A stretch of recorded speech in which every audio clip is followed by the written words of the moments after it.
Next question. Oh, this is already. Stand. What's up, Moose? Okay. We'll go ahead and get started. Thanks, everybody, for being out today. Georgia Tech head coach Jeff Collins. We'll go ahead and wrap up last Saturday's win over Western Carolina and take a look ahead to this week against number 17 Ole Miss. So, Coach, if you want to start us off with some remarks? Sure. It's actually good to be back into a normal week, getting back to our normal routine after the win Saturday night. Met with the guys, put the film to bed from the previous game. There was a lot to clean up, a lot to work on. Proud of the guys, their attention to detail in doing so. And yesterday was their off day and had a lot of time to get started, on our next opponent. Very explosive offense. The defense flies around. They're very multiple. So we understand the challenge that we have coming up on Saturday at 3:30. And but just back to the game, just some players of the week. Obviously, Dante Smith with over 100 yards, 3 touchdowns. Really proud of the way he played. Proud of the offensive line. Ace Ely on defense, 9 tackles, 2 tackles for loss, a sack, and a fumble recovery.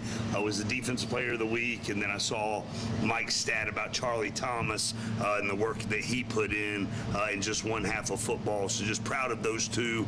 Cornelius Tatum came in, in place of Charlie while he was out the first half and played well as well. Special teams, Nate McCullum, 107 all-purpose yards and 43 yards on 2 returns. And but the most important part is the developmental guys in the program. We had 2 guys that really stood out last week in a short week of preparation, and that was freshman wide receiver Juju Lewis and then linebacker Tyson Miguez did a great job on developmental. And we don't talk about injuries, but it was really good to see Tyson Miguez finally back healthy in the program. He got some snaps on special teams on Saturday, and a lot of that has to do with how well he's performed in his rehab and then on the developmental team. So with that, we good? Yeah, we'll go ahead and open it up for questions. If you have a question, please raise your hand. Got a microphone. We'll go ahead and start right over here with Kelly. Obviously, 2 of your first 3 games are tough draws. With Ole Miss, just kind of what are you seeing? How are they different maybe from last year in the 2 games they played? Obviously, they haven't played, a Clemson-type team or anything yet, but just what are you seeing on film from them? Yeah, I mean, they're an explosive offense. Both quarterbacks are very, very talented. The running backs are really, really good. They've got a host of receivers that can make explosive plays and stretch the field vertically, and then an offensive line that is big, that is physical, and the pace of their offense and the multiplicity of their offense is a big challenge. It's a big challenge to replicate out at practice. We're trying our best to simulate what is going to be on Saturday, but once that it starts rolling, they know what they're doing. They're very fast in what they do, and they execute at a high level, and they've got really good players running it as well. So we've got a big challenge ahead of us, and we're going to need every day of prep and every minute to get ready to play at a high level. Ken? Yeah, could you comment a little bit about what you've seen out of the defensive line, particularly DeQuan? Yeah, I've been pleased with the defensive line, the way they've played, fundamentals, technique, assignments. I think we left probably 4 sacks on the field Saturday, just with our pass rush lanes, and that includes the blitzers that we had. We had 4 sacks that the kid made really nice plays because we were going to the quarterback instead of the upfield shoulder of him, and he was escaping. So that's been a big point of emphasis this week for the whole defensive staff and for the whole defense in general, but have been pleased other than letting really athletic quarterback escape. And then we've got our hands cut out, hands full on Saturday because these guys can move around the pocket as well. Next question. Go back to Kelly. When you look at the first 2 games of the season, are there any things that you would like to hang your hat on, like you've seen that you like, and kind of what areas of concern have you seen through these first 2 games? Right now, it's just the things that we have to fix. There are some positives, but the biggest piece is the things that we've got to improve on every single day so that we can be able to play at a high level in front of our home fan base on Grant Field and Bobby Dodd Stadium. So those are the biggest these things that we're working on. So the pass rush lane, screen recognition on defense, consistency on offense, not hurting ourselves with pre-snap penalties, those kind of things. So we've got to continue to work on those because you can't have those flaws against a great team like we're getting ready to play. Next question, Paul. Following up when you talked about penalties, this is sort of an offbeat question. When guys make mistakes, can you tell us what you like? Do they have to run extra stairs the next week, or is there extra film study, or what to address players that pre-snap penalties or just make mistakes that are not the kind of thing you want to see? What do you do to kind of address that? Absolutely. So we handle those things internally and get them corrected and make sure that everybody understands globally how these things can hurt the program, hurt the team, and then individually address those things as well and make sure there's no culprits that do it multiple times, try to address that. So there's different things that we do to make sure we're addressing those things to get them fixed. Right over here. Right, sorry. Coach, heading up against another team similar to Clemson, where it's another big-time program, another ranked squad. Based on how you guys played in that first game, if you had cut out some of the penalties, some of the stuff, and some of the mistakes, did it give you guys some confidence knowing that you were able to compete with a team like that, going up against another team that's ranked in the top 25 the weekend? Well, I think one of the biggest things is every single Saturday or Monday night or whenever we play has a different flavor, has a different feel.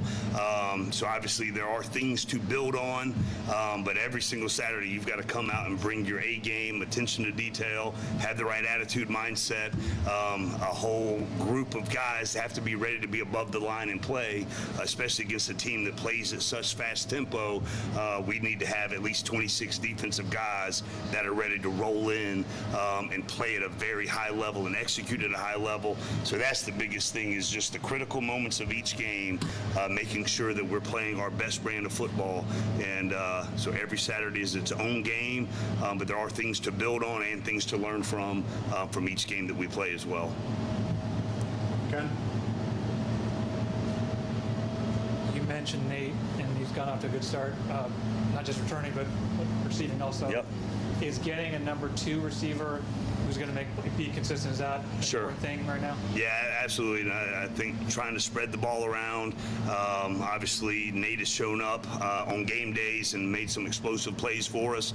But there's other guys that within the program, that are doing the things they need to do, but we need in these kind of environments, to make some big time plays. And the guys understand that. And, the playmakers need to make plays, and thankful we have them, and excited to see them play at a high level on Saturday. Kayla? KJ Wallace played every snap in the game last week and played a lot, obviously, in the Clemson game. Kind of what have you seen from him? It was a little bit up and down against Western Carolina, but I thought he played really well against Clemson. What's kind of put him in that position, and kind of, is that something you anticipate going forward? Would you like to rotate more guys? Was it like a depth issue a little bit there too? Yep. So the slot receiver number 2 that we played last Saturday, I think had averaged 10 catches. We thought he was an elite player, and KJ held him for 2 catches for 22 yards. So really pleased with how KJ has played. Make all the adjustments, all the checks, communicate with the guys that are on his side of the field. I think Jalen King has done the same thing opposite him, into the boundary, making all the calls, all the checks, and everybody being on the same page on the back end. And I attribute that to those 2 guys. Really glad that we have KJ, and excited to see him continue to move forward. There's 2 other guys, Caleb Edwards and Kenny Bennett, that play at the nickel spot. Both really good players. Caleb Edwards was a core 4 special teams guy Saturday night, and I think the previous game as well. He played in every single special teams play in the game, made 2 key tackles in the game as well. So Caleb Edwards and Kenny Bennett, excited about them in this program as well. Sarah? Hey, what have you seen from Jeff Sims so far this season, and what do you want him to focus on this Saturday? Yeah, absolutely. I thought the first game, I thought Jeff played well. Just his poise, his command of the offense, progressions, going to taking the ball to the proper receivers. Saturday night, the big focus of the game was establishing the run game, because I don't think we did that in our opener against Clemson. We wanted to establish the run game. Jeff did a nice job of getting us into the proper run plays, and we had some success running the ball.